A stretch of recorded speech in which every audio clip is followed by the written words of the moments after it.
सबसे पहले तो स्टार्ट करते हैं हम लोग। हमारा टॉपिक है Indian polity, important topics in Indian polity. ठीक है, जो इंग्लिश मीडियम में या बाइलिंगुअल इसको बोल सकते हैं। तो मैं आपके साथ विषय सबसे पहले जरा इंपॉर्टेंट देखें कि पॉलिटी इन दिनों थोड़ा सा मतलब डिफिकल्ट, या नहीं डिफिकल्ट तो नहीं बोलेंगे, लेकिन चैलेंजिंग होते जा रहा है।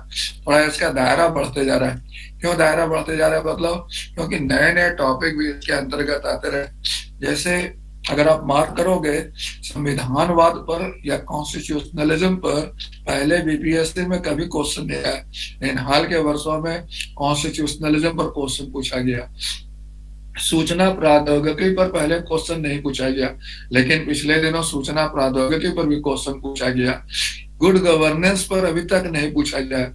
हो सकता है आने वाले दिनों में सुशासन पर क्वेश्चन देखने को मिले। पिछले दिनों आपने देखा होगा विकास राजनीति, विकास राजनीति बनाम वर्णात्मक राजनीति पर डिस्कस हो रहा था। इस बार वो भी चांस है कि इसी तरह से क्वेश्चन आने वाले दिनों में और बड़े। दबाव समूह पर भी क्वेश्चन आया। तो कहने का मतलब है कि इन दिनों जो है आपका टॉपिक जो है वो थोड़ा क्वांटिटी और क्वालिटी दोनों में थोड़ा इनरिच होते जा रहा है।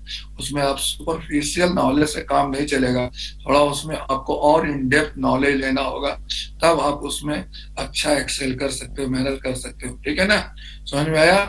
तो वही मैं आपके साथ से बतला रहा था ही कि वर्चुअली प्रीलिम मेंस वाले में क्या क्या टॉपिक है जिसको यूजुअली स्टूडेंट को देख लेना चाहिए।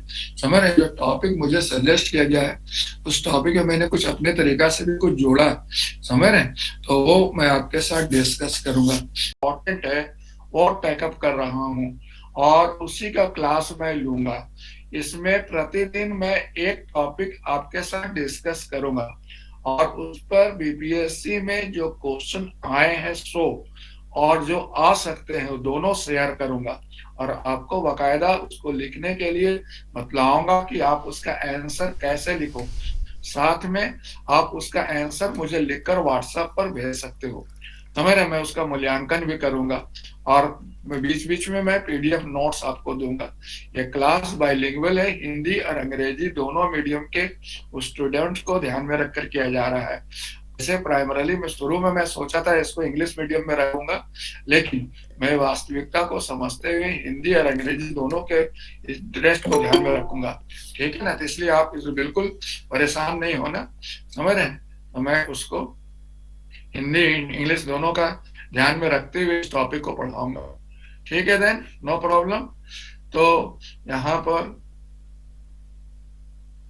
जो मैं अभी बतला रहा हूँ आपको, ये जो है पहला टॉपिक जो इस इंडियन पॉलिटी पोर्शन में आपको पढ़ना है वह है भारतीय संविधान का। जैसे देखिए आपको स्क्रीन पर नजर आ रहा है क्या टॉपिक है? पहला संविधान का निर्माण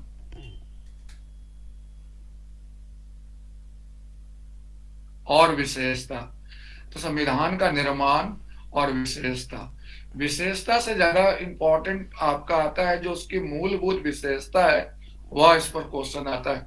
और कई दफा आपने देखा होगा basic structure of Indian constitution पर कई दफा क्वेश्चन आया है। समझ रहे हैं? नीरज और गार्गी आप लोग में से कोई भी मुझे बतलाएंगे कि जो मूलभूत विशेषता बोलते हैं, जिसको हम लोग कहते हैं basic feature of Indian constitution, ये वर्चुअली होता क्या है? बता सकते हो?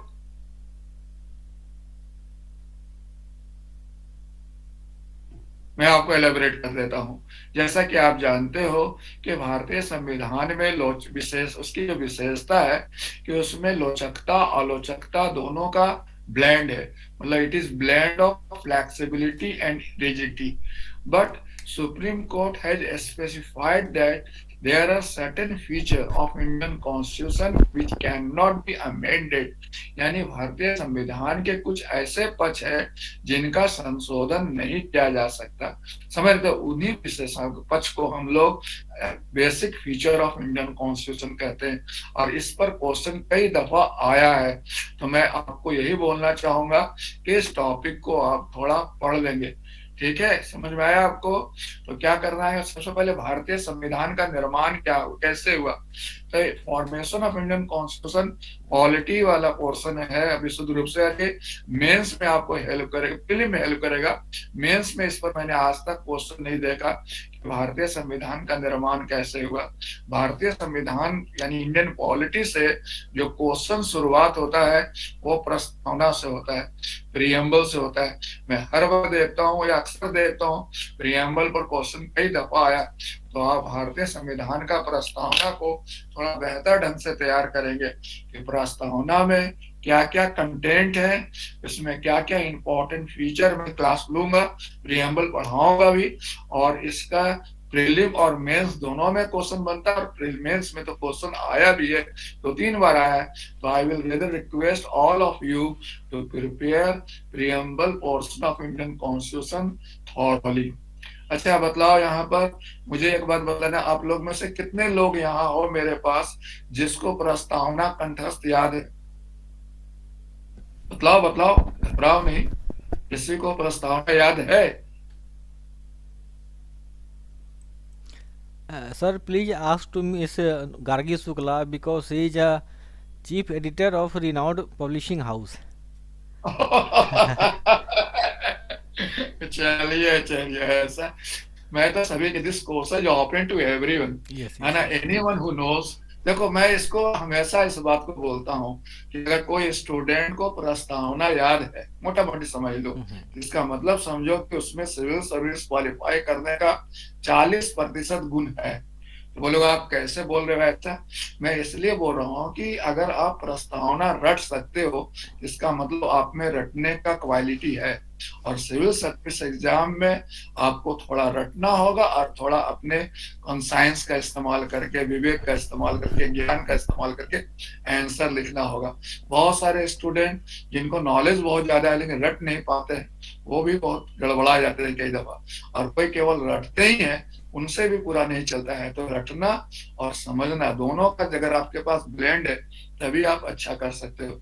और प्रियम्बल में तो ये इसकी जानकारी तो आपको एक पहला कि आपको एक रटने की क्षमता तो बतलाता ही बतलाता है, साथ में आपको बतलाता है कि आप सही नागरिक हो, आप सिविल सर्विस के राइट कैंडिडेट हो, और आप प्रीलिम में भी इस टॉपिक से क्वेश्चन देख सकते हो। समझ रहे कि नहीं? जैसे गार्गी आप ही से मैं पूछ रहा हूँ कि प्रस्तावना में भारत शब्द कितने बार इस्तेमाल हुआ है? In our constitution preamble, how many times the term India is being used? भारतीय संविधान के प्रस्तावना में भारत शब्द कितने दफा प्रयुक्त हुआ है? 2 बार सर। चलो ठीक है, अच्छा है। मैं ये पूछ रहा, ऐसे मैंने बोला इसलिए मैंने आपसे पूछ लिया, otherwise that is not issue कि मैं आपका नॉलेज चेक कर रहा हूँ या कुछ। मतलब ऐसा ही थोड़ा सा क्लास को टू वे रखना बहुत जरूरी है, ताकि मुझे भी पता लगे कि आप लोग सुन सही रहे है हो। ना सर ये? 2 बार तो मैंने, मुझे जहाँ तक मेरी जानकारी 2 बार ही है, समझ रहे हैं? हम भारत के लोग भारत को एक। हाँ, है ना? चलिए ठीक है, ये तो चेक करेंगे क्लास जब करेंगे तब, ठीक है ना? जी तो सर। ये मैं बता रहा था। तो ये जो है संविधान, तो जो सबसे पहला हुआ जो मैं भी आपको बताया कि भारतीय संविधान का निर्माण वाला पोर्शन प्रीलिम पर्सपेक्टिव इंपॉर्टेंट नहीं है, लेकिन भारतीय संविधान का विशेषता और खास तौर पर जो मूलभूत ढांचा पर क्वेश्चन कई दफा बीपीएससी में आया है, तो इसको आपको करना पड़ेगा, ठीक है ना? वो मैं कराऊंगा भी। क्लियर है? अच्छा, कोई भी ऐसा घटक बतलाओ जो बतलाता है कि यह भारतीय संविधान का मूलभूत विशेषता है। Can you tell me any? Neeraj, Gargi, कोई भी मुझे बतलाओ, कोई भी ऐसा चीज बतलाओ जिससे हम कह सके कि यह भारतीय संविधान का मूलभूत ढांचा है। जैसे पंथ निरपेक्षता बोल सकते हो, सेकुलर कह सकते हो, डेमोक्रेटिक, संप्रभुता, समाजवाद। Very nice. समाजवाद है श्योर, देख यस लेना वैसे। सर। अच्छा ठीक यस। है, चलो ठीक है। अब देखो, पिछले बार जो बीपीएससी एग्जाम हुआ था उसमें एक टॉपिक क्वेश्चन से आया था संविधानवाद पर। मैं आज तक कभी बीपीएससी में संविधानवाद पर क्वेश्चन नहीं देखा। It was the for the first time कि भारतीय पॉलिटी में, बिहार वाले पॉलिटी में संविधानवाद पर क्वेश्चन आया। तो अगर नटसेल में पूछा जाए व्हाट इज कॉन्स्टिट्यूशनलिज्म, तो क्या कहा जाएगा? संविधानवाद एक विचारधारा है जो अपेक्षा करता है कि देश का शासन किसके अनुसार चले? संविधान के अनुसार चले। समझ रहे हैं? तो संविधानवाद हर राज्य की, राष्ट्र की सबसे महत्वपूर्ण जिम्मेवारी है। समझ रहे हैं? और जैसा भी देश मतलब आगे, कोई भी देश को आगे बढ़ने के लिए, विकास के लिए, सुशासन के लिए संविधानवाद का होना बहुत जरूरी है। संविधान और संविधानवाद में क्या फर्क है बतला सकते हो? Anyone who can tell me what is difference between constitution and constitutionalism? तो संविधान हो गया एक टेक्स्ट हो गया, और संविधानवाद हो गया विचारधारा हो गया। समझ रहे कि नहीं समझ रहे? कई दफा तो आप देखते हो दोनों डायकोटोमिक भी है। सर ऐसा कह सकते हैं क्या कि हर देश का संविधान हो सकता है लेकिन संविधानवाद हर देश में नहीं हो सकता? बिल्कुल कर सकते। कई दफा ऐसा डायकोटोमी देखने को मिलता है, और कई दफा ऐसा भी है जहां संविधानवाद है लेकिन संविधान नहीं है। जैसे इंग्लैंड में ले लो, इंग्लैंड में रिटन कॉन्स्टिट्यूशन नाम का कोई चीज तो नहीं है, बट देयर इज कॉन्स्टिट्यूशनलिज्म। समझ रहे हैं? और कई दफा हम लोग जैसे भारत में इसको नकार, मतलब ऐसे मतलब हल्के फुल्के तरीका से ले सकते हो। बहुत लोग हाथ में संविधान लेकर आज के तारीख में सरकार के विरुद्ध प्रदर्शन करते हैं और अपेक्षा करते हैं कि सरकार संविधानवाद पर ध्यान दे, संविधानवाद का सम्मान करे। समझ रहे हैं? तो इस प्रकार कभी कभी ऐसा लगता है कि दोनों अलग अलग हो जाते हैं, लेकिन होना तो साथ में हो चाहिए कि दोनों साथ साथ ही रहे, संविधान और संविधानवाद। चलो ठीक है। फिर हम लोग देखते हैं डेमोक्रेसी। डेमोक्रेसी जो हमारा पार्टिकुलरली संसदीय डेमोक्रेसी है, इस पर क्वेश्चन भी आते रहा है, क्योंकि भारत में संसदीय डेमोक्रेसी, पार्लियामेंट्री डेमोक्रेसी खत्म हो रहा है, कमजोर पड़ गया है। इसके बदले हमें किसी दूसरे डेमोक्रेसी को अपनाना चाहिए। देखो, primarily there can be two type of democracy. एक को हम लोग बोलते हैं प्रेसिडेंशियल डेमोक्रेसी, एक को कहते हैं पार्लियामेंट्री डेमोक्रेसी। अगर दोनों को एक एक लाइन में समझाना पड़े तो क्या बतलाओगे? पार्लियामेंट्री डेमोक्रेसी एक लाइन में बताओ क्या होता है, और प्रेसिडेंशियल डेमोक्रेसी क्या होता है, एक लाइन में बता सकते हो? एक लाइन में बतलाओ, व्हाट इज पार्लियामेंट्री डेमोक्रेसी? मतलब वह शासन प्रणाली जो मंत्रीय जवाबदेहिता के सिद्धांत पर आधारित हो। Governance of pattern which is based on ministerial responsibility is called parliamentary democracy।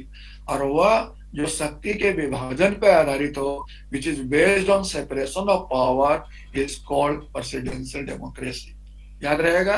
तो ये मतलब नटसेल में अगर आपसे कहीं इंटरव्यू में पूछ लिया जाए, या फिर ऐसे भी हल्का फुल्का आपके पास पता होना चाहिए, क्योंकि आपके पास उतना टाइम नहीं है कि आप उसको पूरा डिटेल में बतलाओ। पार्लियामेंट्री डेमोक्रेसी ऐसे वर्क करता है, ये होता है। डेफिनेशन तो क्लियर होना चाहिए। इज इट कोई डिफिकल्टी? सर भारत में पार्लियामेंट्री डेमोक्रेसी है, यूएसए में प्रेसिडेंशियल डेमोक्रेसी, क्या ये सही हो? बिल्कुल सही है कि भारत में संसदीय लोकतंत्र है और अमेरिका में अध्यक्षात्मक लोकतंत्र है। लेकिन संसदीय लोकतंत्र कहते किसको है? अगर ये आपसे पूछ दे तो आप क्या बोलोगे? कि वह शासन प्रणाली जो मंत्रीय जवाबदेहिता के सिद्धांत पर आधारित होता है। Ministers are responsible to legislature. जहां मंत्री जवाबदेह है विधायिका के प्रति, तो उसको संसदीय लोकतंत्र कहते हैं। और जहां मंत्री जनता के प्रति जवाबदेही नहीं है बल्कि जनता के प्रति जवाबदेह, वो हो गया देशात्मक शासन प्रणाली, जैसे अमेरिका में देखते हो। क्लियर है? There is no confusion? जैसे समझ में आ गया ना आपको? तो मैं इसको ही पढ़ाऊंगा खासतौर पर जब डेमोक्रेसी पढ़ाऊंगा, क्योंकि डेमोक्रेसी पर कई दफा डायरेक्ट क्वेश्चन आ रहा है कि डेमोक्रेसी में अद्यतन प्रवृत्ति क्या है, रिसेंट ट्रेंड क्या है, आज के तारीख में भारत के लोकतंत्र में क्या अद्यतन प्रवृत्ति देखने को मिल रहा है। तो उस पर क्वेश्चन कई दफा आया है, तो उसको मैं वर्कआउट करूंगा। तो डेमोक्रेसी भी बहुत इंपॉर्टेंट टॉपिक है जो आपको करना ही करना है। अब आप यहाँ पर देखो, तीन चीज है जो कहा जाए तो तीनों एक दूसरे से जुड़ा हुआ है। Fundamental rights, directive principle and fundamental duty. होता है कि नहीं होता? तीनों कंसेप्ट एक दूसरे से जुड़ा हुआ है। पहला हो गया मौलिक अधिकार, दूसरा हो गया मौलिक कर्तव्य, और तीसरा हो गया मौलिक राज्य के नीति निरसक तत्व। आप देखते हो कि बीपीएससी का ये जो है ना बहुत फेवरेट टॉपिक है, मौलिक अधिकार और मौलिक डीपीएसपी। हर बार इस टॉपिक से क्वेश्चन आता है, देखिए कई दफा लगातार क्वेश्चन है, कभी डीपीएसपी आएगा, कभी मौलिक अधिकार आएगा, कभी डीपीएसपी आएगा, कभी मौलिक अधिकार आएगा। समझ रहे हैं? तो इस पर आपको बेहतर ढंग से समझना चाहिए। और आप देखते हो इस पर लिटिगेशन ही बहुत ज्यादा हुआ है, और हमेशा इस पर कुछ ना कुछ डिबेट होता ही रहता है। जैसे भी देखते हो कि निजता के अधिकार को लेकर, या फिर आप देख सकते हो विवाह के अधिकार, उम्र बढ़ाने को लेकर, या बहुत सारे ऐसे मामला है। जैसे अभी मतदाता सूची को आधार कार्ड, आधार से लिंक जोड़ने के आधार पर ये सब मुद्दा उठते रहता है। तो fundamental rights, fundamental duty and directive principle तीनों इंटर रिलेटेड टॉपिक है, लेकिन तीनों पर खासतौर पर पहला और तीसरा पर तो बीपीएससी ने खूब क्वेश्चन पूछा है, और साथ में इसमें कुछ अप्लाइड पोर्शन भी पूछा है कि बिहार में डीपीएसपी को लागू करने संबंधी क्या क्या प्रावधान किए गए हैं, सो बतलाइए। समझ रहे? अच्छा, बतला सकते हो एक भी प्रोविजन जो डीपीएसपी को लागू करने के लिए बिहार सरकार ने अभी परिवर्तन किया है और बड़ा चर्चा में रहता है, कोई बतलाओ? Any provision which you know that Bihar is done in pursuance of implementation of directive principle, कोई बतलाओ? कोई भी?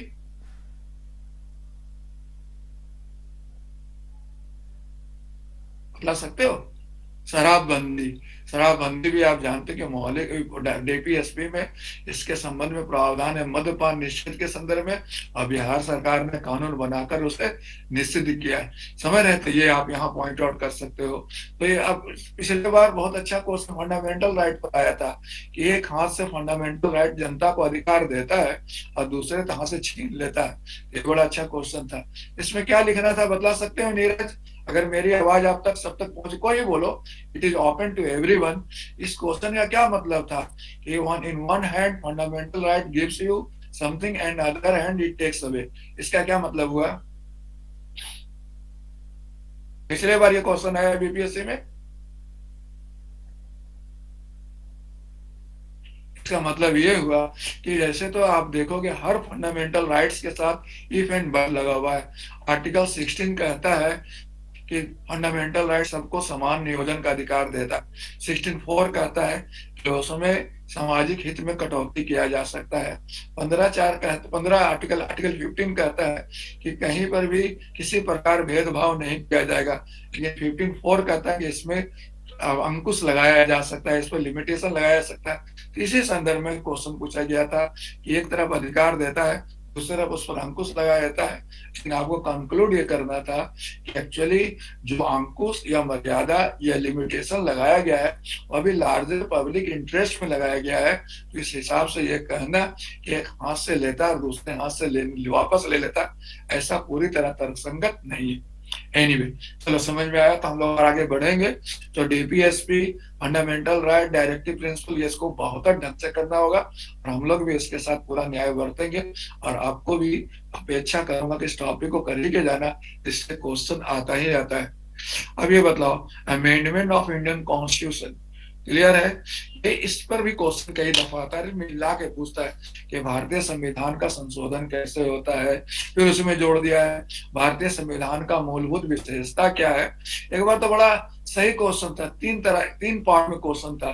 भारतीय संविधान का प्रस्तावना लिखे, फिर भारतीय संविधान का संशोधन कैसे होता है, फिर इसका मूलभूत विशेषता क्या है। इतना लंबा क्वेश्चन रहता है, लिखने में बहुत आपको संजीदगी बरतनी होगी, बहुत सावधानी से लिखना होगा कि वर्चुअली आप मतलब समय सीमा का ध्यान में रखते हुए एक उचित उत्तर लिख सके। तो संविधान संशोधन, that is very important point.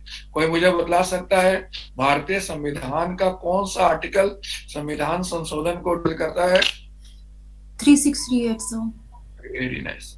और भारतीय संविधान के अनुच्छेद 368 में कितने प्रकार का संविधान संशोधन का प्रावधान है? 3 टाइप्स। नहीं, अनुच्छेद 368 में तो 2 ही है, एक और भी है जिसको 3 कहते हैं, लेकिन अनुच्छेद 368 के तहत दो ही है, एक विशेष वाला और एक राज्यों वाला। हमें रहना था, उसको चेक करना, ठीक है ना। ये आपको इसलिए मैंने पूछा अभी तुरंत आपसे, ठीक है ना, दिक्कत नहीं है। यस अभी देखो, अब हम लोग देखो ये अभी तक हम लोग किस भाग तक आ चुके हैं भारतीय संविधान में। अगर डायरेक्टिव प्रिंसिपल तक आप आ जाओ, फंडामेंटल ड्यूटी तक आ जाओ, तो आर्टिकल भाग 4A तक आ चुके हैं, समझ रहे, 4A तक आ चुके हैं। तो 1 to लेकर 4A तक में आपका मैक्सिमम लिटिगेशन, बहुत सारा इशू, केस स्टडी वगैरह देखने को मिलता है। और आप भारतीय संविधान का अगर आप किताब आपके हाथ में हो और आप देख रहे हो कि किताब 600 पेज का है, तो देखोगे कि डीपीएसपी तक आते आते 300-400 पेज निकल गया, फिर बाकी पेज में बचा हुआ पोर्शन सब है। यानी ये सब पोर्शन बहुत डिबेटेबल है। आपको याद है फंडामेंटल राइट्स पर जब संविधान सभा पर चर्चा हो रही थी, सबसे ज्यादा समय इसी पर लगा था, फंडामेंटल राइट्स पर डिबेट होने में, समझ रहे हैं। तो ये बहुत डिबेटेबल इशू है और इस पर निश्चित रूप से भी required to give too much emphasis, ठीक है, देयर इज नो कंफ्यूजन। तो संविधान संशोधन भी देख ही लेना चाहिए कि भारतीय संविधान का संशोधन क्या दर्शाता है, और इसी में मूलभूत प्रावधान भी किया गया है कि मूलभूत ढांचा क्या है, basic structure of Indian constitution क्या है, और उसका लिस्ट हम लोग देखेंगे। क्योंकि संविधान में तो ऐसा कुछ है नहीं, न्यायपालिका द्वारा टाइम टू टाइम ये लिस्ट किया गया है कि ये मौलिक ढांचा में आता है, वो मौलिक ढांचा में आता है देश में, ठीक है ना। अब देखो, अब भाग 5 में आता है। भाग 5 में एक ऐसा करना, आप लोग को अच्छी और मैं बता रहा हूँ कि आप लोग लक्ष्मीकांत की कौन किताब से पढ़ते हो? लक्ष्मीकांत आप लोग के पास है? Each and everyone having Laxmikanth? Yes sir. Laxmikanth जब पढ़ते होगे तो उसमें देखोगे कि एक आर्टिकल का टेबल बना हुआ है। उस किताब में देखोगे टेबल है कि ये पार्ट हो गया, ये चैप्टर हो गया, ये आर्टिकल हो गया। आप देखोगे उसमें पूरा बना हुआ, हर एक में है, मतलब ये पार्ट है और आर्टिकल्स है और सब्जेक्ट है। जो आप देखते होगे इसके डायरेक्ट शेड्यूल के बारे में, अनुसूची के बारे में और अनुच्छेद के बारे में लिस्ट है। तो लिस्ट को ना एकदम एक बार मेमोराइज कर लो, है कि अगर आपको याद रहेगा ना तो आपका आंसर क्वालिटेटिव होगा। अब जैसे भारतीय संविधान लिख रहे हैं तो भारतीय संविधान में अनुच्छेद का उल्लेख करके लिखेंगे तो ज्यादा अच्छा लिखा जाएगा। मौलिक अधिकार, राज्य के नीति तत्व के साथ अगर हम आवश्यक अनुच्छेद का उल्लेख करेंगे तो आंसर थोड़ा क्वालिटेटिव बन सकता है। इसलिए, और प्रीलिम में तो खास तौर पर बहुत सारा क्वेश्चन फैक्चुअल रहता है, तो उसको गेस करने में, उसको टेकअप करने में आपको ये रटाफिकेशन हेल्प करेगा। तो आप लोग देखें, वो ये जो चीज मैं बोल रहा हूँ, लक्ष्मीकांत की किताब में जो टेबल बना हुआ है, इसको रटने के लिए मैं बोल रहा हूँ या उसको पूरी तरह मेमोराइज करने के लिए बोल रहा हूँ। पार्ट 1 में क्या है, पार्ट 2 में क्या है, पार्ट 3 में क्या है, इस तरह का देखा है आपने? हेलो? यस सर, पीछे दिया हुआ है परिशिष्ट में। अच्छा, परिशिष्ट में दिया हुआ है। अच्छा मुझे बतलाओ, ऐसे मोटा मोटी मैं आपसे पूछ रहा हूँ कि जो ये देखते होगे आप, अनुसूचित जाति का जो किया गया है, जैसे मतलब अनुसूचित जाति के संबंध में 2 शेड्यूल है। कौन कौन शेड्यूल है बता सकते हो? 5 and 6। 5 and 6, एक है शेड्यूल्ड एरिया, एक है ट्राइबल एरिया। ये अगर आपको रटा रहेगा तो आप आराम से बतला दोगे, समझते? इसीलिए मैं बोल रहा हूँ कि इसको थोड़ा सा रट लो, फायदा नहीं होगा। समझ में आया आपको? चलो ठीक है। और भारतीय संविधान का और भी जो हम लोग यहाँ पर देखते हैं, प्रेसिडेंट टॉपिक में मैंने यहाँ रखा, जो भाग 5 में शुरू होता है। प्रेसिडेंट के साथ प्राइम मिनिस्टर भी आता है। वैसे पॉलिटी में मैंने अभी तक जितना देखा हूँ, प्राइम मिनिस्टर पर तो क्वेश्चन बीपीएससी में नहीं देखा हूँ, प्रेसिडेंट पर तो क्वेश्चन इसी बार आया है कि नहीं? देखा है आपने क्वेश्चन? मैं भी आपको क्वेश्चन का दर्शन कराता हूँ, जो 66वां बीपीएससी का जो अगर हुआ है ना, उसका मैं आपको दिखलाता हूँ क्या क्वेश्चन था। देखो ये क्वेश्चन जो आया है सर, वो कुछ तो ऐसे था कि राष्ट्रपति हमारे मतलब हमारे घर में हमारे जो बूढ़े लोग हैं उनकी तरह होते हैं, ऐसे करके कुछ क्वेश्चन है। देखो ना, क्वेश्चन स्क्रीन पर आ रहा है आपके साथ। क्वेश्चन है, the role of president of India is like an old man in family who has all the authority, however but he cannot do anything effective if naughty young member of family don't listen him evaluate। ये काफी question काफी अच्छा है कि नहीं? कि यहाँ पर तो थोड़ा नॉटी को एकदम शैतानी लिख दिया है, समझ रहे ना? घर के शैतान युवा सदस्य उनकी बात ना सुने तो वह प्रभावी रूप से कुछ भी नहीं कर सकता, मूल्यांकन कीजिए। अगर इसका नट से बोला जाए तो क्या कारण हो सकता है? मतलब एक कारण, कोई बदलाव, सर एक क्योंकि कारण। इसमें जो प्रधानमंत्री होता है वही सारे एग्जीक्यूटिव कार्य करते हैं, बस पेपर पे जो प्रेसिडेंट होता है वो बस साइन करने के लिए होते हैं। Very nice. उसको नटसेल में और अच्छे तरीके से बोल सकते हैं कि since in India there is parliamentary democracy, Bharat में चूंकि संसदीय लोकतंत्र है, और संसदीय लोकतंत्र में क्या होता है, राष्ट्रपति नाम मात्र का कार्यपालिका का प्रधान है और वास्तविक सत्ता मंत्री परिषद के पास होता है। इसलिए राष्ट्रपति केवल सत्ता प्रभाव संपन्न नहीं है बल्कि सम्मान संपन्न है। उनको इज्जत, जैसे घर में दादाजी को क्या है, बहुत ज्यादा इज्जत रहता है कि नहीं, लेकिन अधिकार नहीं रहता है। समझ रहे कि नहीं समझ रहे? तो वही हाल है राष्ट्रपति का, सम्मान तो बहुत है लेकिन अधिकार नहीं है। क्लियर है? तो ये बहुत बड़ा, he is head of nation but not head of government. Head of government कौन हो गया? वो प्राइम मिनिस्टर हो गया। Prime minister.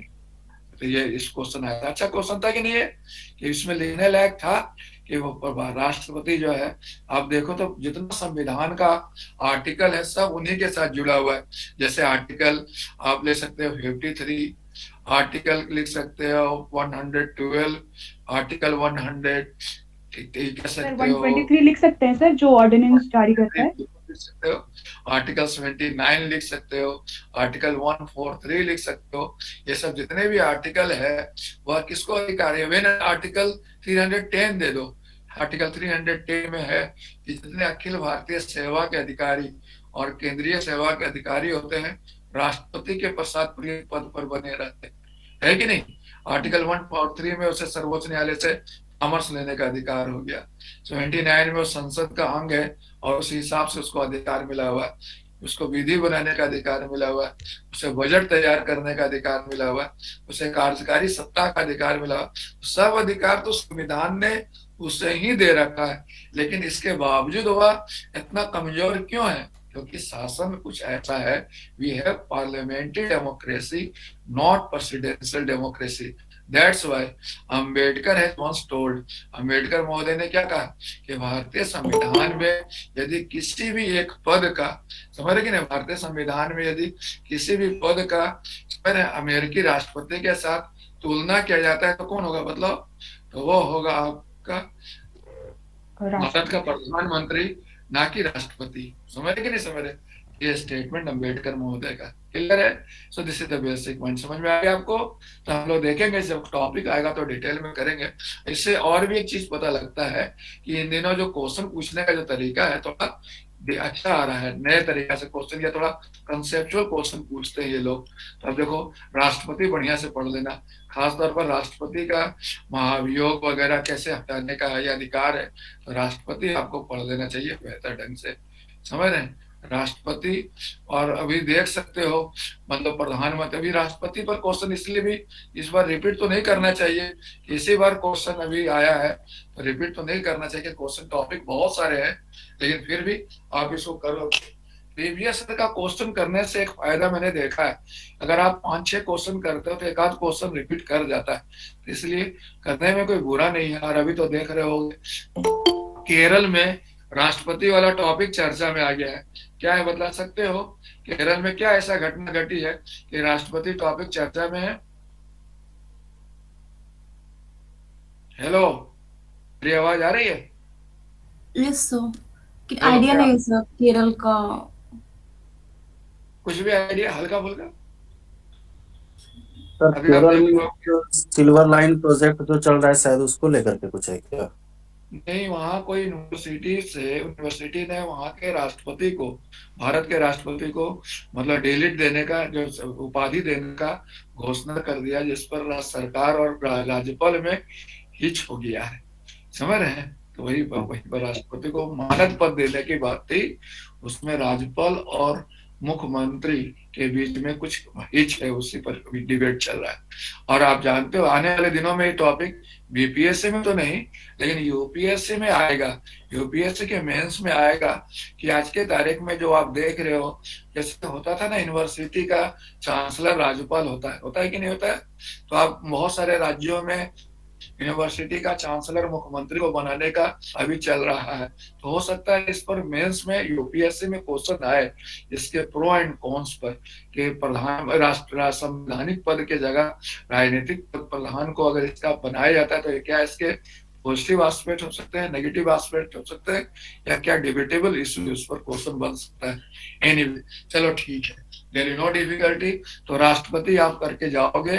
जैसे एक बार आया था, मुझे याद जीएस का क्वेश्चन था, जिस साल राष्ट्रपति का चुनाव हुआ था तो जिसमें प्रतिभा सिंह पाटिल चुनी गई थी, तो उस साल बहुत डिबेट हो गया था राष्ट्रपति के चुनाव को लेकर।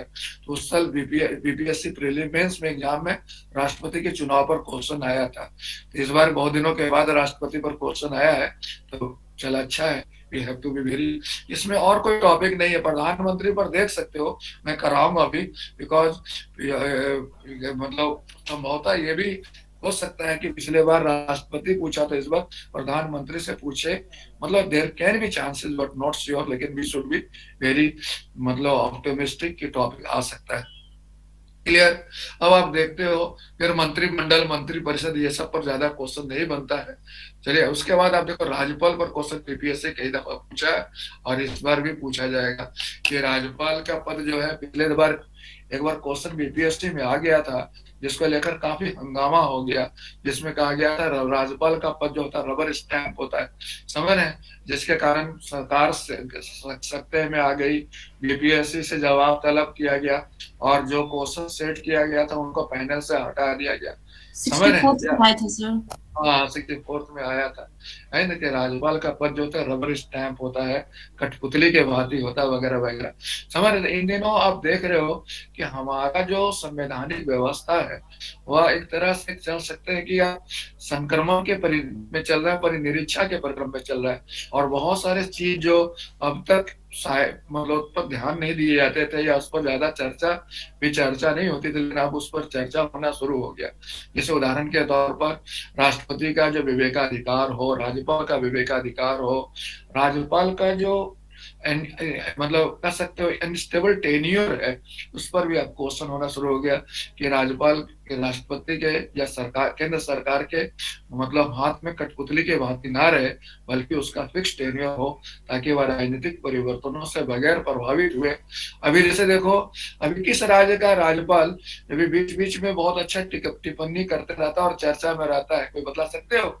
अभी जो उनका बिहार से भी कभी रहा है इतिहास, बता सकते हो किस राज्य का अभी राज्यपाल है जो चर्चा में है इन दिनों?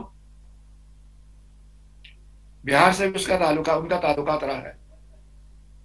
ये सत्यपाल मलिक है क्या सर? यस, सत्यपाल मलिक देते हैं, बीच बीच में उनका कमेंट आते रहता है। वैसे तो संवैधानिक पद पर जो बैठे लोग होते हैं उनसे यूजुअली अपेक्षा नहीं किया जाता है कि वो इस सब चीज पर कमेंट करे, समझ रहे हैं, क्योंकि इस पद की अपनी मर्यादा है, समझ रहे हैं। तो और सबसे बड़ा मर्यादा है शांत रहना या बगैर राजनीति में, दलगत राजनीति में बिल्कुल इन्वॉल्व ना होना। एनीवे चलता है। तो ये सब दिस इज अनदर थिंग। अब ये बताओ, मुख्यमंत्री पर क्वेश्चन आया है आपके राज्य के मुख्यमंत्री से, या आपके राज्य का मुख्यमंत्री का मतलब जो विकास उपलब्धि वगैरह पर एक दफा क्वेश्चन पूछा गया था, समझ रहे हैं। That is very important point. तो इसे कह सकते हैं, अगर क्वेश्चन में बीपीएससी में, यूपीएससी में देखा था, किसी भी राज्य का जो मुख्यमंत्री होता है तो मुख्यमंत्री का नेतृत्व और विकास के बीच सीधा संबंध होता है, समझ रहे। इसको किसी भी राज्य का एग्जाम्पल देकर आपको एक्सप्लेन करने के लिए बोला था। तो क्या आपको लगता है there is direct relation between quality of leadership of chief minister and development? मुख्यमंत्री का जो नेतृत्व है और विकास है, इन दोनों के बीच में 1-to-1 कॉरेस्पॉन्डेंस है? अगर आपसे कोई पूछता हो तो क्या बोलोगे? यस। चलो इसे एक बार यूपीएससी का क्वेश्चन है, और ये मतलब ये जनरल स्टेटमेंट भी किसी का है कि प्रधानमंत्री का पद, और कुछ मायने में मुख्यमंत्री पर भी लागू होता है, कि प्रधानमंत्री का पद भारतीय परिप्रेक्ष्य में इतना प्रभावपूर्ण है, इतना संभावनापूर्ण है कि इस पद पर बैठा हुआ व्यक्ति जैसा चाहे इस पद को स्वरूप प्रदान कर सकता है। यानी इस पद में इतनी संभावना है, निरंकुश व्यक्ति बैठ गया तो पद निरंकुश हो गया, कमजोर व्यक्ति व्यक्ति बैठ गया तो पद कमजोर हो गया, विवादास्पद आदमी बैठ गया तो पद विवादास्पद हो गया। ये क्वेश्चन कभी बीपीएससी में ऑप्शनल में आया था, लेकिन उसमें पूरा लाइन वही है, provided other factor influence that, दूसरे घटक अगर उसमें प्रभाव डालते हैं। ठीक है ना, चलो ठीक है। ये है, ये क्वेश्चन डिस्ट्रिक्ट कलेक्टर पर इन्होंने दिया। एक डिस्ट्रिक्ट कलेक्टर को तो हमने अभी तक बीपीएससी में नहीं देखा कि इसमें पूछा गया है, क्या कहते हैं आपको, जीएस में जिला कलेक्टर पर क्वेश्चन नहीं पूछा गया। वैसे आपको जानना चाहिए, ये अलग बात है, लेकिन अभी तक मैंने जितने भी एग्जाम में देखा हूँ बीपीएससी का जीएस में, तो उसमें जिला कलेक्टर पर भी क्वेश्चन नहीं पूछा गया है। लेकिन आने वाले दिनों में जो ट्रेंड चल रहा है वो पूछ सकता है। अब यहाँ पर देखो, जो सबसे इम्पोर्टेंट है सेंटर स्टेट रिलेशन, केंद्र राज्य संबंध, ये बड़ा इम्पोर्टेंट चीज होता है। केंद्र राज्य संबंध, बोलो बोलो। सर, ये जो आपने चीफ मिनिस्टर के बारे में जो क्वेश्चन बताया, वो उसको क्या, वो मैं सीधे उसका नेगेटिव पक्ष लिख सकती हूँ या फिर पॉजिटिव नेगेटिव मिला के लिखना पड़ेगा? हाँ, एक बार नहीं, मैं जो अभी आपके साथ डिस्कस कर रहा था ना, ये मैं कहीं यूपीएससी में क्वेश्चन देखा था, यूपीएससी का क्वेश्चन था कि जनरल, हाँ, आंसर अगर लिखना हो तो मैं सीधा कह सकती हूँ कि नहीं, ये ऐसा नहीं है, प्रधानमंत्री ऐसा नहीं कर सकते हैं। नहीं, एक्चुअली एक बात और, यूपीएससी का एक क्वेश्चन मैं आपको बता रहा हूँ कि क्वेश्चन ये था कि भारत का प्रधानमंत्री निरंकुश नहीं हो सकता। समझ रहे हैं? एक्चुअली भारत में जो संवैधानिक व्यवस्था कुछ इस तरह से किया गया है, चेक एंड बैलेंस इस तरह से किया गया है कि कोई आदमी निरंकुश हो ही नहीं सकता है।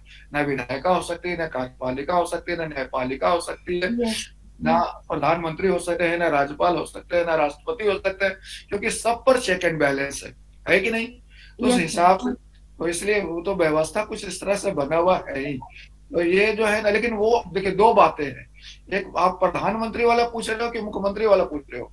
प्रधानमंत्री का जो वो जो स्टेटमेंट है ना, मुझे लगता है किसी का स्टेटमेंट है वो, आप देखोगे इंडियन कॉन्स्टिट्यूशन का किताब में मिलेगा कि प्रधानमंत्री का पद इतना प्रभावपूर्ण है कि इस पद पर बैठा हुआ व्यक्ति जैसा चाहे इस पद को आकार दे सकता है, प्रोवाइडेड अदर फैक्टर इसमें कंट्रीब्यूट करे। ये इसमें कहा गया था, फुल स्टेटमेंट यही है। इसी पर क्वेश्चन एक दफा मैं देखा था पीसीएस में कहीं पूछा था, इसीलिए मैं आपके साथ डिस्कस किया। ठीक है ना? और ये बात तो मुख्यमंत्री पर भी लागू होता है, क्योंकि मुख्यमंत्री का भी पद राज्य में लगभग उसी तरह का होता है, थोड़ा सा मर्यादा को अगर हटा दिया जाए अदरवाइज, तो है कि नहीं?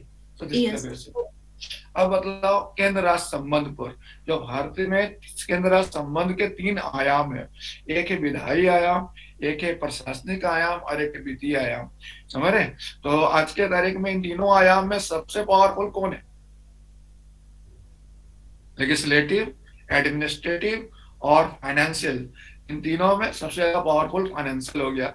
खासतौर पर आप देख रहे हो जब से जीएसटी लागू हुआ है, सबसे और ज्यादा प्रभावपूर्ण हो गया है कि नहीं? तो आज लेजिस्लेटिव पर उतना मुद्दा नहीं होता है। हाँ, अभी हाल के दिनों में कुछ राज्य में कुछ ऐसी घटना घट गई जिसमें आर्मी के डिप्लॉयमेंट को लेकर एक रिलेशन केंद्र राज्य के बीच पर महत्वपूर्ण हुआ, तो मिलिट्री का डिप्लॉयमेंट वाला लेकर, तो उस प्रशासनिक में आएगा। इन जनरल प्रशासनिक संबंध और वित्तीय संबंध आज के तारीख में ज्यादा महत्वपूर्ण है। विधायी संबंध थोड़ा कमजोर पड़ गया, अब उतना लोगों का ध्यान नहीं, ज्यादा ध्यान आजकल वित्तीय पैसा कौड़ी पर ज्यादा लोगों का ध्यान है। समझ रहे हैं?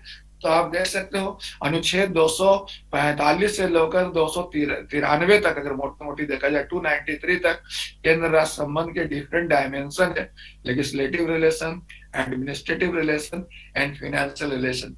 तो इसको जरा आपको कर लेना चाहिए, ठीक है ना? मैं इस पर कराऊंगा आपको, खास तौर पर पुंछी आयोग का रिपोर्ट है, फिर और भी अभी जो नए नए ट्रेंड देखने को मिल रहे हैं उस पर भी आपको देखना पड़ेगा। ठीक है, नेक्स्ट पॉइंट जो आप देखते हो इंपॉर्टेंट टॉपिक है election commission. That is very important point, election commission.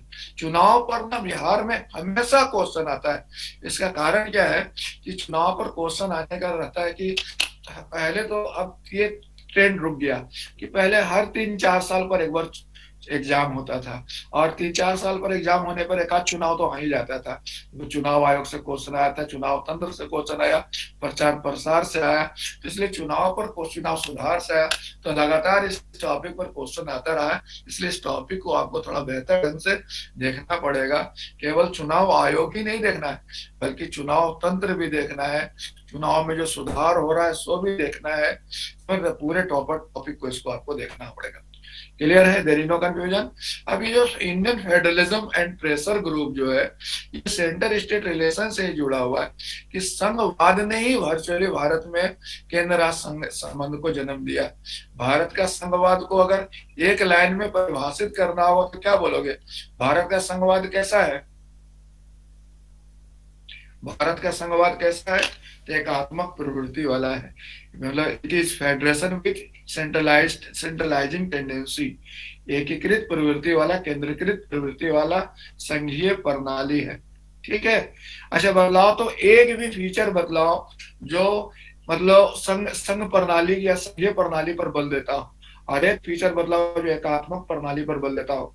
Open to everyone, कोई मुझे बतला सकता है एक संघीय विशेषता बतलाओ भारतीय संविधान का, कोई भी संघीय विशेषता एक बतलाओ। सर योजना आयोग खत्म हो गया और वहां पे दूसरा ये स्टार्ट हो गया, नीति आयोग। नीति आयोग, नीति आयोग, यस, संघीय संघकारी नहीं, आप जो योजना आयोग का नाम दिए हो, यह क्या फेडरल फीचर था इंडियन कॉन्स्टिट्यूशन का? सर समवर्ती सूची को कह सकते हैं, यहाँ पे देखा जा सकता है कि ये एकात्मक राज्य। मैं आपसे फेडरल में फेडरल फीचर पूछ रहा हूँ। पहले फेडरल फीचर बदलाओ और एक यूनिटरी फीचर बदलाओ। Federal feature division of power है कि नहीं जी, और लिखित संविधान, ये सब क्या हो गया? ये सब संघीय विशेषता हो गया। और एकात्मक विशेषता में तो आपका साथ एकीकृत चुनाव प्रणाली, समझ रहे? फिर आपका साथ एकल नागरिकता, फिर कह सकते एकीकृत न्यायपालिका, ये सब क्या हो गया? आपका यूनिटरी फीचर हो गया। क्लियर है? इंडिया यूनियन ऑफ स्टेट, मतलब कि ये राज्य को भारत से अलग होने का अधिकार नहीं है। क्वेश्चन बन क्लियर है? तो इसको जरा देख लेना, ये टॉपिक बहुत इंपॉर्टेंट है, केंद्र राज्य संबंध, और हमेशा इसमें कुछ ना कुछ तनाव या विवाद उठते ही रहता है, इसलिए टॉपिक हमेशा महत्व में रहता है, चर्चा में रहता है। और दबाव समूह किसको कहते हैं? मतलब what do you mean by pressure group? Yes sir, दबाव समूह एक ऐसा समूह है जो अगर सरकार कोई काम करने के लिए राजी नहीं हो तो प्रेशर ग्रुप उन्हें काम करवा लेते हैं, जैसे किसान आंदोलन में सर हुआ। वैसे अगर देखा है तो प्रेशर ग्रुप जो है ना, वर्चुअली अमेरिकन कंसेप्ट है, अमेरिका में ये सब चलता है। ये कहते हैं ऐसे लोगों का समूह कह सकते हो जो दबाव की राजनीति करता हो, दबाव का अख्तियार करके अपनी बातें मनवाना, अपने पक्ष को, अपने हित को साधने का प्रयास करता है, उसी को दबाव समूह कहते हैं। जैसे लेबर यूनियन हुआ, व्यवसायिक संघ हुआ, स्टूडेंट यूनियन भी कुछ होता है, एबीवीपी, हाँ, ये सब जो है छात्र संघ में आते हैं, समझ रहे, प्रेशर ग्रुप में आते हैं, और इनका प्रभाव आज की तारीख में बढ़ता जा रहा है। इसी परिप्रेक्ष्य में पिछले बार बीपीएससी में भी प्रेशर ग्रुप पर क्वेश्चन पूछा गया था, समझ रहे हैं? तो this is the basic point. तो प्रेशर ग्रुप को आप कह सकते हो कि एक मोटा मोटी एक सिविल सोसाइटी जैसा ये कंपोनेंट हुआ, जो मतलब कह सकते हो कि दबाव की राजनीति अख्तियार करके अपनी बातें मनवाता हो या अपनी उद्देश्य सिद्ध करता, उद्देश्य प्राप्ति सुनिश्चित करता। क्लियर है? जैसे आप देखते हो कि राजनीतिक दल भी दबाव समूह के रूप में काम करते हैं, फिर बहुत सारा जितने व्यवसाय है सबके अपने संघ है, वो भी अपना दबाव समूह का काम करते हैं। बहुत सारा जातीय संघ है, धार्मिक संघ है, तो इस तरह का भी संघ उस पर सम्मिलित होते हैं। तो दबाव समूह बहुत व्यापक अवधारणा है और व्यापक महत्वपूर्ण भूमिका निभाता है। ठीक है, अब और देखते हैं इसमें हम लोग और क्या टॉपिक पढ़ना है, ये बतलाओ। ये संसदीय संप्रभुता वाला टॉपिक हम लोग देखेंगे कि भारत का संसद संप्रभु है या नहीं है। समझ रहे? संसदीय संप्रभुता, एक बार क्वेश्चन यूपीएससी में भी आया था कि भारत का संसद क्या संप्रभु है या नहीं है। तो अगर आपसे एक लाइन में आपसे कोई पूछा जाए कि भारत का संसद संप्रभु है अथवा नहीं, then what you will say? Bharat का संसद संप्रभु है या नहीं? संसद संप्रभु है सर। संसद संप्रभु है। चलिए और बोलिए, और किसी कुछ बोलना है? संप्रभु का मतलब क्या होता है? संप्रभु का मतलब है कि आप खुद अपना प्रभु, मतलब कोई आपका, आपसे ऊपर कोई ना हो। जी सर।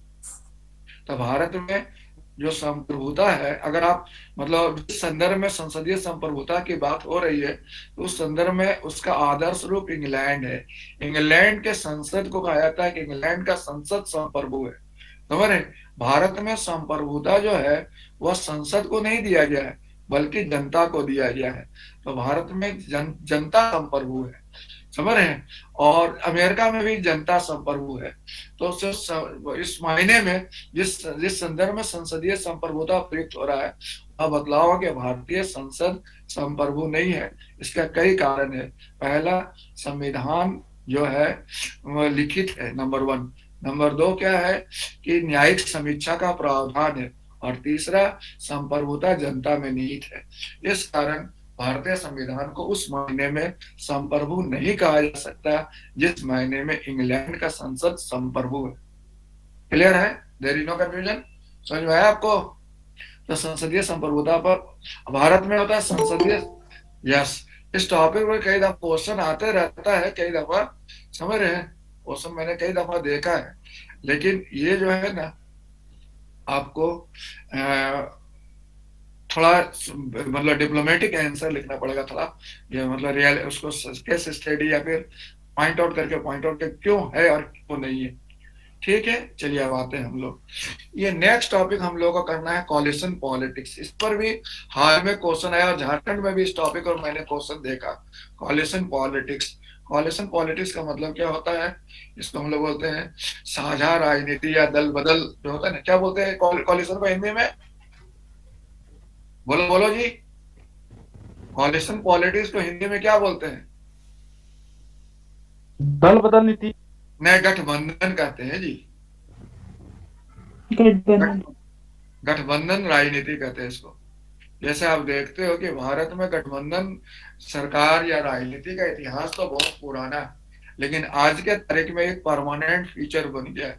आज भी देखते हो केंद्र स्तर पर, राज्य स्तर पर कई सरकारें हैं जो गठबंधन सरकारें। शुरू में गठबंधन प्रयोग बहुत सफल नहीं रहा, लेकिन अब तो गठबंधन सरकारें सफल हो रही है, पूरा कार्यकाल पूरा कर रही है और बेहतर प्रदर्शन भी कर रही है। तो उस हिसाब से आप बोल सकते हो कि मतलब गठबंधन राजनीति जो है आज के तारीख में भारतीय राजनीतिक व्यवस्था का एक स्थायी विशेषता बनता जा रहा है। समझिए, एक्चुअली इसका कारण भी है। भारत जितना बड़ा देश है, जितनी जाति धर्म भाषा क्षेत्र के लोग रहते हैं, जितनी विविधता है, यहाँ पर एक दलीय व्यवस्था मतलब का बताता है, वो समझ लीजिए कि वो एक्सीडेंटल फीचर है। लेकिन नॉर्मल फीचर तो भारतीय राज्य व्यवस्था का साझा और गठबंधन राजनीति है। लेकिन कई दफा कई ऐसे मुद्दे आते हैं, कुछ ऐसा व्यक्तित्व आता है, कुछ ऐसी परिस्थितियां आती है जिसमें आप देखते हो कि एक दल को बहुमत मिल जाता है, वो भी कभी कभी तो बहुत प्रचंड बहुमत मिल जाता है। लेकिन इन जनरल अगर देखा जाए तो भारत का जो राज सामाजिक ढांचा है वह किसकी व्यवस्था करता है, उसमें किस तरह का संभावना दिखती जाता है? गठबंधन। जैसे भी आप देखो ना, बहुत सारे राज्यों में चुनाव होने वाले हैं, शायद ही किसी राज्य में लग रहा है कि किसी एक दल की सरकार बनेगी। अधिकांश राज्यों में लग रहा है कि गठबंधन टाइप का जनादेश मिलने वाला है। क्या लगता है आपको? बहुत राज्यों में चुनाव होने वाला है ना, जो भी हिसाब किताब नजर आ रहा है, बहुत मुश्किलें लग रहा है कहीं कुछ इस तरह से, है कि नहीं? तो एक्चुअली कारण है कि इतना राजनीतिक दल है, इतने लोग हैं, इतने विचार है, इतने दर्शन है, तो उस हिसाब से ये टॉपिक थोड़ा मतलब भारत के संदर्भ में ज्यादा प्रेगमेटिक हो जाता है, यथार्थपूर्ण हो जाता है। तो आप कोलिशन पॉलिटिक्स को भी पढ़ोगे क्योंकि इस पर क्वेश्चन आया है और आ सकता है। That is very important thing. समझ रहे हैं? अब यहाँ पर देखेंगे हम लोग ये दोनों एक ही तरीका से जुड़ा हुआ है। समझ रहे हैं? जुडिशियल रिव्यू और जुडिशियल एक्टिविज्म दोनों पर क्वेश्चन आया है। समीक्षा पर भी क्वेश्चन आया और सक्रियता पर भी क्वेश्चन आया।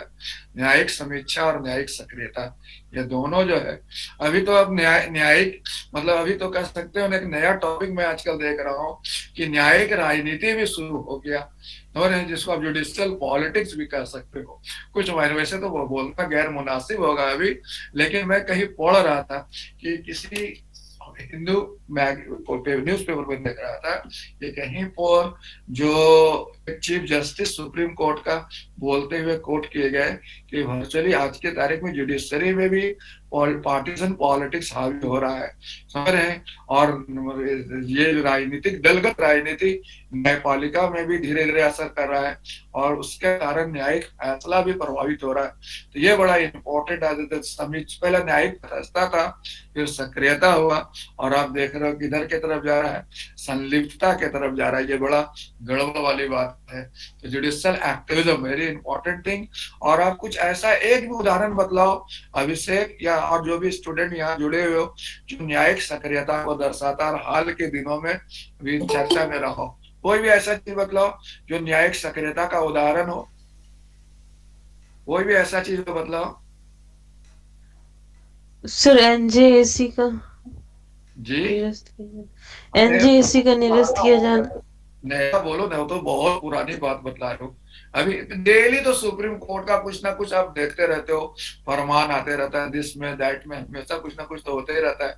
अभी देखो ईडब्ल्यूसी वाला आज था, इकोनॉमिकली बैकवर्ड क्लास वाला रिजर्वेशन पर उसका कुछ निर्णय सुनाना था, समझ रहे हैं। फिर आपने देखा होगा भी चुनाव को लेकर काफी एक्टिव है, खासकर कोविड-19 को लेकर बड़ी सक्रिय है कि चुनाव होना चाहिए अथवा नहीं होना चाहिए वगैरह वगैरह, समझ रहे हैं। इस तरह से आप देखते हैं जुडिशियल एक्टिविज्म भी आज के तारीख में हमारे राज्य व्यवस्था का एक बहुत इम्पोर्टेंट फीचर बन चुका है।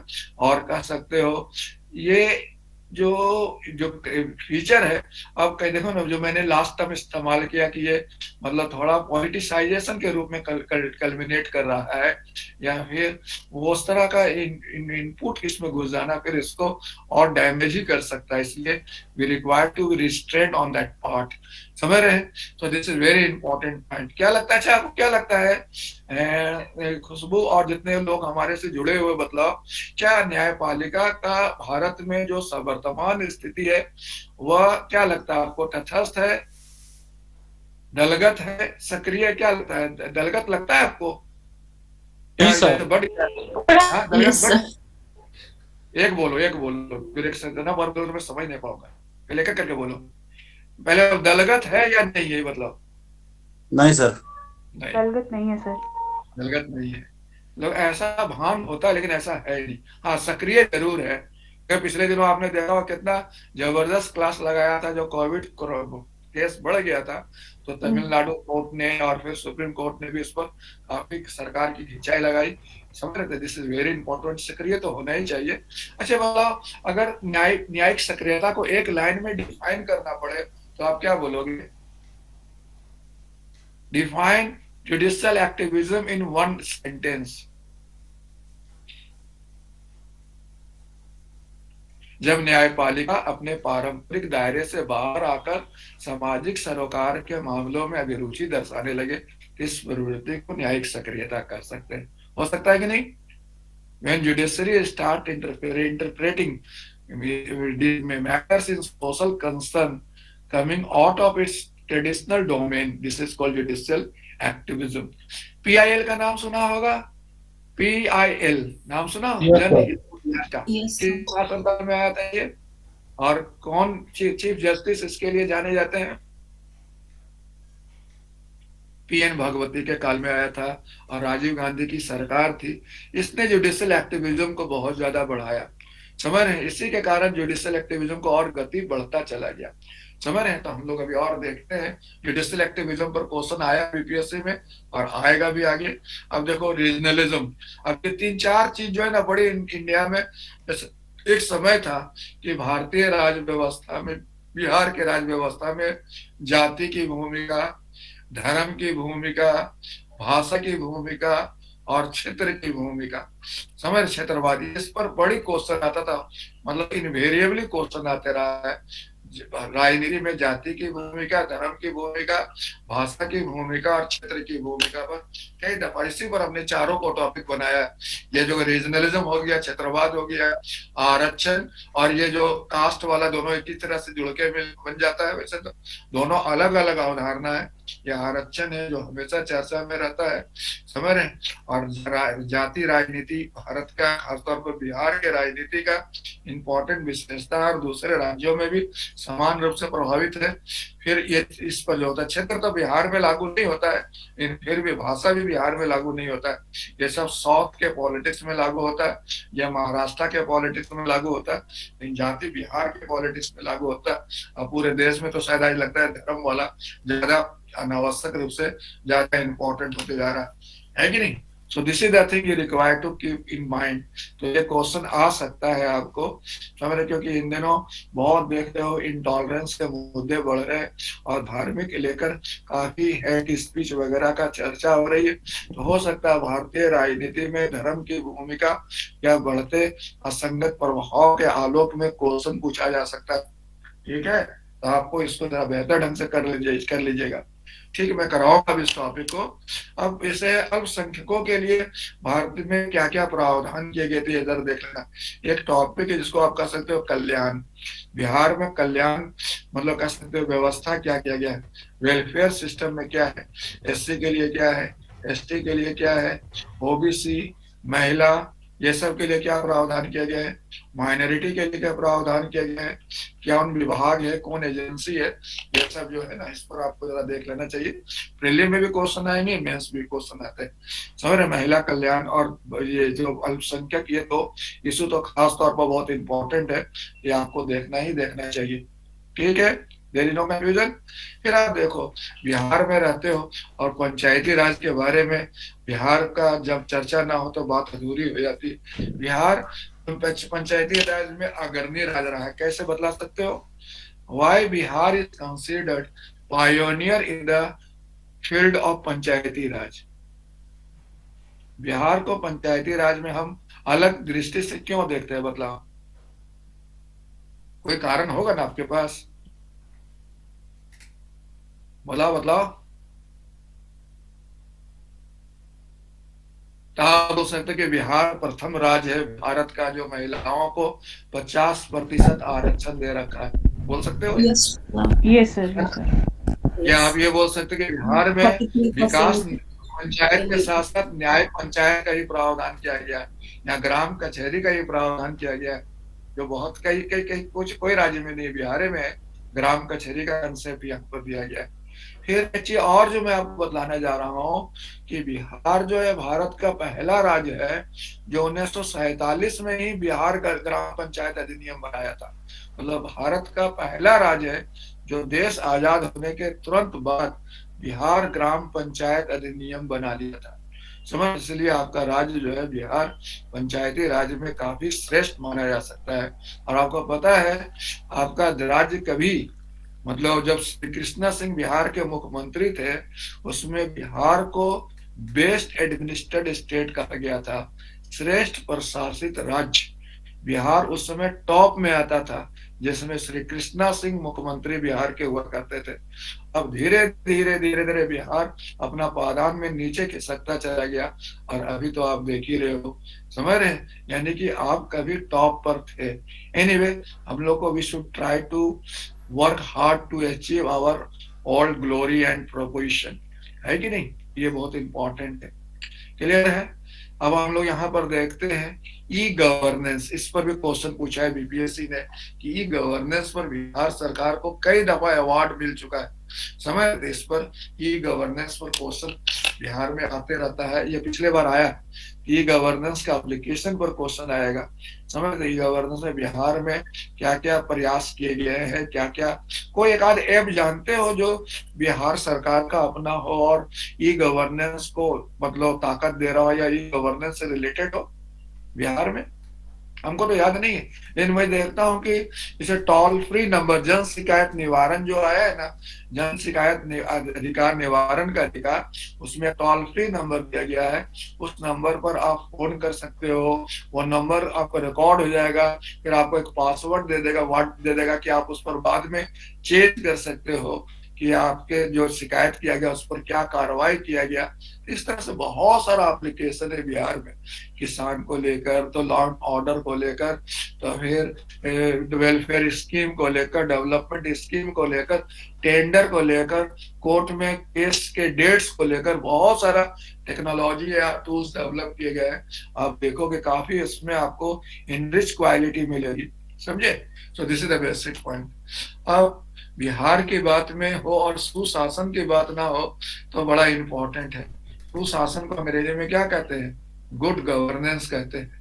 इंटरव्यू में कई दफा हमारे स्टूडेंट बतलाए थे कि उनसे पूछा गया था क्या बिहार में सुशासन है, तो आप क्या बोलोगे? तो आप जो लोग मुझसे भी जुड़े हुए, मैं आपसे एक लाइन में पूछता हूँ, इज देयर गुड गवर्नेंस इन बिहार? क्या बोलोगे आप? अगर आप इंटरव्यू में बीपीएससी में गए और आपसे पूछ ले कि बदलाव बिहार में सुशासन है, तो क्या बोलोगे?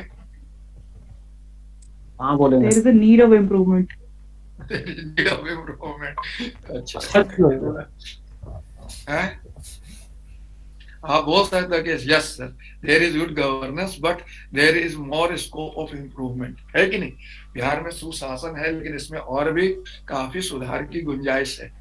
लेकिन हम सीधे ना तो नहीं बोल सकते there is no good governance है, लेकिन आप बोल सकते कि इसमें गुंजाइश अभी और है कि नहीं? This is the basic point. पूछा जाता है सुशासन। अच्छा बदलाव, tell any initiative taken by Bihar government in the direction of good governance.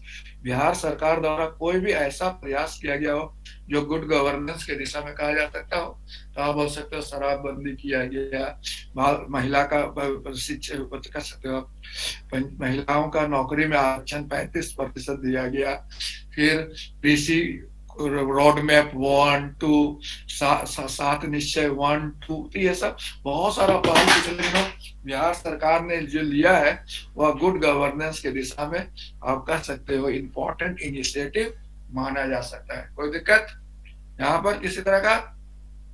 समझ में आया आपको? इसको तैयार करके जाना। पिछले बार ये गवर्नेंस आया तो इस बार गुड गवर्नेंस तो आएगा, आ सकता है बिहार। ठीक है। अब एक क्वेश्चन में पिछले बार बीपीएससी पूछा था, ये पूछा था वर्णात्मक राजनीति बनाम विकास राजनीति। वर्णात्मक राजनीति और विकास राजनीति में क्या फर्क होता है बता सकते हो? वर्णात्मक राजनीति बनाम विकास राजनीति, समझ रहे हैं? अगर आप जाति, धर्म इत्यादि के आधार पर जो मतलब आपका अपना नहीं है बल्कि जन्मजात है, तो उस आधार पर कर रहे हो, निर्दिष्ट मूल्यों के आधार पर कर रहे हो, तो उसको हम एक्सक्रिप्शन पॉलिटिक्स कहेंगे। और अगर आप अपने उपलब्धि के हिसाब से कार्य के आधार पर, विकास के आधार पर राजनीति कर रहे हो, तो उसको विकास की राजनीति कहेंगे। तो भारत में आप देखते हो दोनों साथ साथ देखने को मिलता है, एक्सक्रिप्शन पॉलिटिक्स एंड डेवलपमेंट पॉलिटिक्स। लेकिन जरूरत क्या है? एक्सक्रिप्शन पॉलिटिक्स को सबसाइड होने का और डेवलपमेंट पॉलिटिक्स का आगे आने का। कई दफा आप देखते होंगे चर्चा विचर्चा होते रहती है कि सरकार मुद्दों पर बात नहीं करती है, सरकार रोजगार पर बात नहीं करती है, सरकार शिक्षा पर बात नहीं करती है, स्वास्थ्य पर बात नहीं करती है, केवल उल्टा पुल्टा तो ये जन्म दिवस मनाना, ये धर्म, वो जाति, वो भाषा, ये सब पर ज्यादा उलझी रहती है। तो ये जो जाति, धर्म, भाषा ये सब मामला हो गया, वो निर्दिष्ट राजनीति हो गया, वर्णात्मक राजनीति हो गया। और अगर आप कृषि, उद्योग, सेवा, रोजगार इत्यादि के आधार पर, स्वास्थ्य के आधार पर राजनीति करते हो तो डेवलपमेंट पॉलिटिक्स हो जाएगा।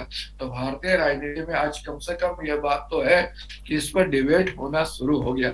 समझ आ रहा? आप इसके दिशा में देखो, तो कोई भी चुनाव मैं अक्सर देखता हूँ कि जब चुनाव का समय आता है तो चुनाव का समय जो होता है उस समय विकास की बात होती है, शुरू में विकास की बात होती है, लेकिन जैसे जैसे चुनाव नजदीक आते चला जाता है विकास सबसाइडेड हो जाता है, फिर जाति, धर्म, क्षेत्र, भाषा, यही सब, मनी पावर, मसल पावर, यही सब डोमिनेट होने लगता है और फिर वो सब मिलकर चुनाव के परिणाम को निर्धारित कर देते हैं।